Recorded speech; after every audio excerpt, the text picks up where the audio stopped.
మూడు నదులు ప్రధానంగా మనం చూస్తే కృష్ణ, గోదావరి, వంశధార, పెన్నా ఉంది. కానీ చాలా వరకు నీళ్లు వచ్చే పరిస్థితి లేకుండా over a period of time ఉండే నీళ్లు కూడా గోదావరి అవన్నీ శ్రీశైలంకి వచ్చిన తర్వాత ఆ ప్రాబ్లం వచ్చే పరిస్థితికి వచ్చింది.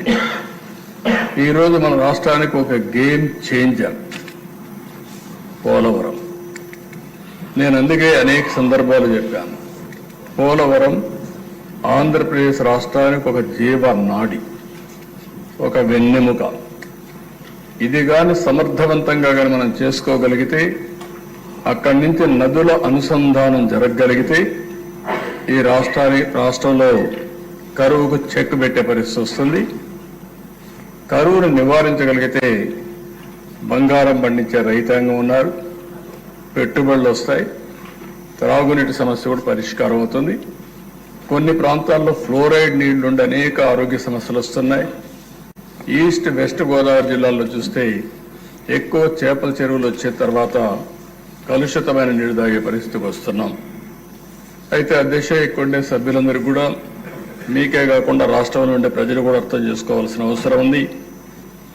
ఈరోజు ఏదైతే పోలవరం ప్రాజెక్టు ఉందో అది ఇప్పుడుది కాదు, ఓసారి చరిత్ర.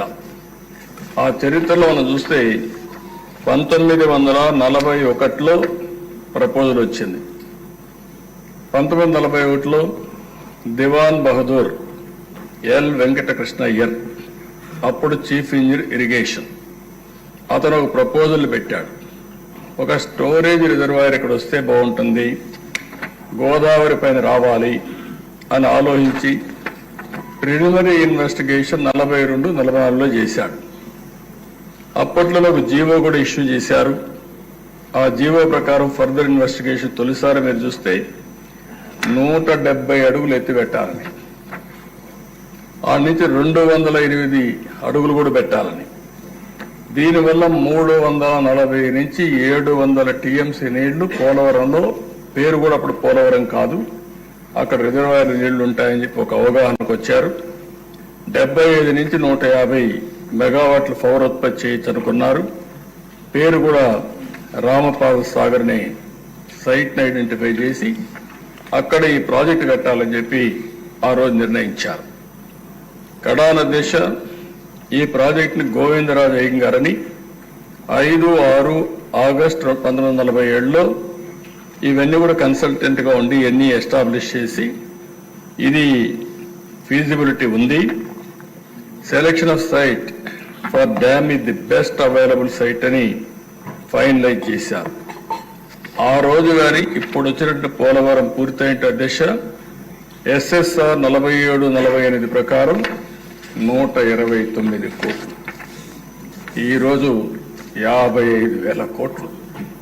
అంటే ఆ రోజు ఈ ప్రాజెక్ట్ అయిపోయింటే రాష్ట్రం ఎంత సువిష్టమయ్యేదో, ఎంత అభివృద్ధి అయ్యేదో ఒక ఉదాహరణ మాత్రం.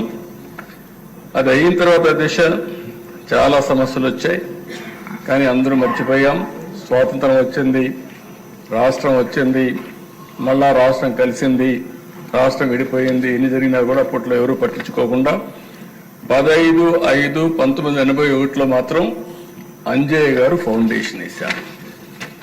ఫౌండేషన్ వేసి ఆయన ఫౌండేషన్ మాత్రం వేశాడు, కానీ ప్రాజెక్ట్ ఏమి స్టార్ట్ చేయకపోతే రాజశేఖర రెడ్డి వచ్చిన తర్వాత దాన్ని ఎన్ని ఇబ్బందులు పెట్టాలో అన్ని ఇబ్బందులు పెట్టి అస్తవ్యస్తం చేసి ప్రాజెక్ట్ని ఇది అసాధ్యమనే పరిస్థితికి వచ్చారు.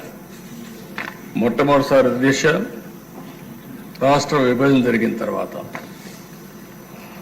హైదరాబాద్ ఇన్కమ్ తెలంగాణకు వెళ్తుంది, ఆంధ్రప్రదేశ్కి ఆదాయం లేదు.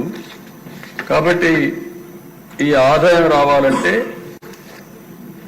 కొన్ని అనౌన్స్ చేయాలనే ఉద్దేశంతో పోలవరాన్ని ఒక నేషనల్ ప్రాజెక్టుగా అనౌన్స్ చేశారు. ఈరోజు హైదరాబాద్ ఉంది దిశ, నాలెడ్జ్ ఎకానమీకి చిరునామా. ఈరోజు దాన్ని ఒక ఆదర్శంగా చేశాం.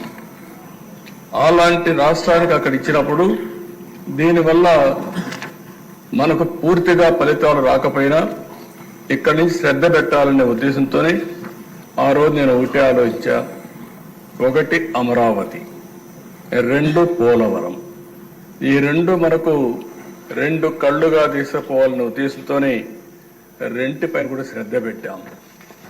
మూడోది, ఆంధ్రప్రదేశ్కు ఉండే పెద్ద అవకాశం సీ కోస్ట్. పోర్ట్ లెడ్ ఎకానమీకి ముందుకు పోతే బ్రహ్మాండంగా అభివృద్ధి అవుతామనే ఉద్దేశంతో ఈ మూటి పైన కూడా దృష్టి పెట్టి ఒక పక్క పెట్టుబడులు, ఒక పక్క అమరావతి, ఇంకొక పక్క పోలవరం ద్వారా నదుల అనుసంధానానికి మనం ముందుకు పోయాం.